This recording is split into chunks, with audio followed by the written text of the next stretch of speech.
corruption, everything else. And the student came out and stood against the teacher. And they were demonstrating and they were killed on the street, point blank, by police and all the other forces. But that was the latest part. They were been there for 16 years with fake elections and everything else. And people disappeared in routine matter. There were torture chambers all over the country. The stolen properties, stolen all the bank accounts, stolen from all the banks, destroyed the system, and any other corruption, mega projects, to inflated contracts to take money from those. So this was going on for 16 years, and students came out and said, "This is enough." They were shot dead. Hundreds and thousands of young people were killed.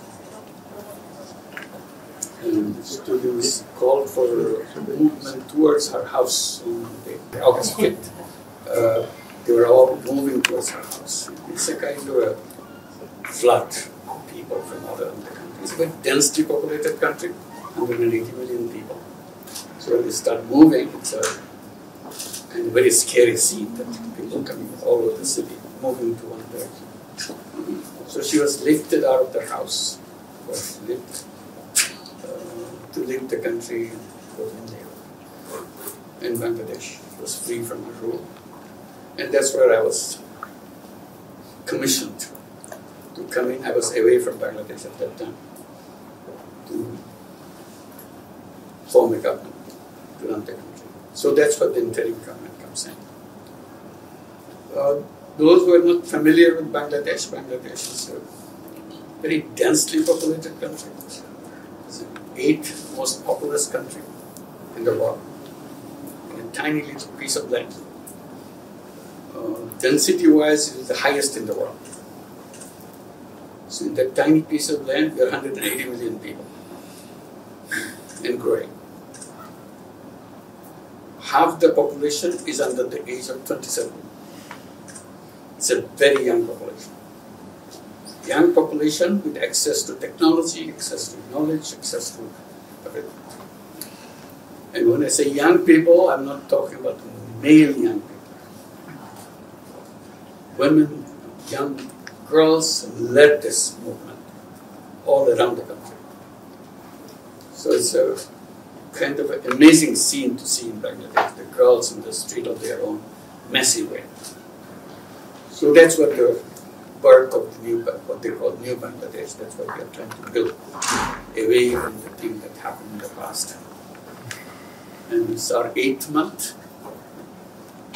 and all the destruction that took place in the economy, in the system, in the judiciary, in the police, everywhere. So we have to fix them up as we go. Fix the economy, fix the judiciary, fix everything. So that's our task. And we have created lots of what we call reform commissions on each subject so that they can recommend what to do, fix those each institutions and policies and so on. Now we're in the phase where we have to implement those recommendations coming from the commissions. And at the end of this process, we hold the election. So that people can vote the new government. That's where we are right now. Economy-wise, I would say it's an amazing country with lots of possibilities, potentials. You look at Bangladesh as it is with people and a tiny piece of land with lots of floods and everything else.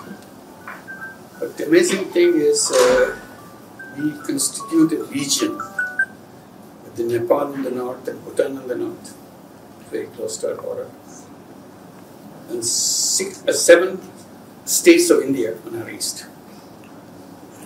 So if you take this as a kind of a regional economy, integration, it can become a fantastic region. And it has to be done that way because they have no other option.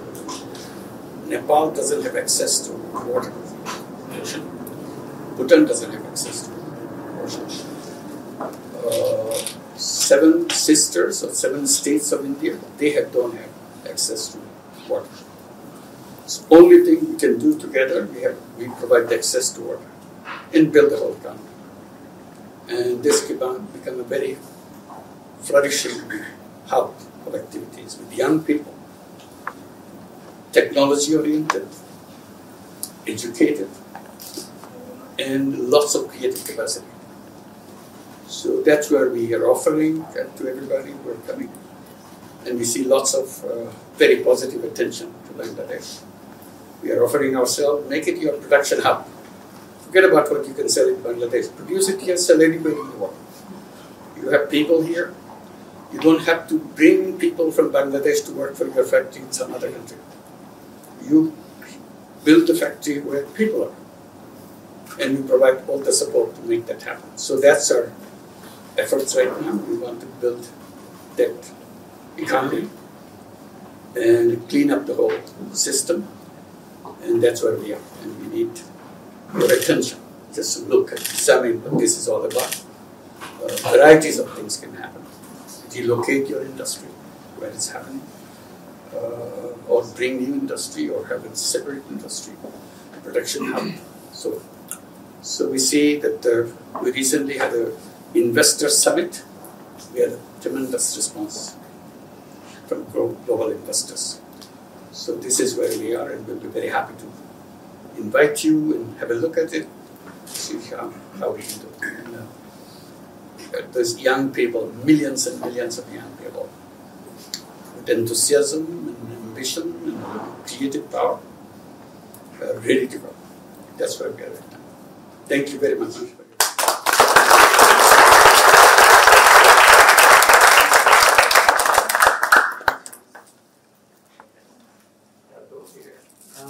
Prime Minister, would you mind just coming and saying a few words?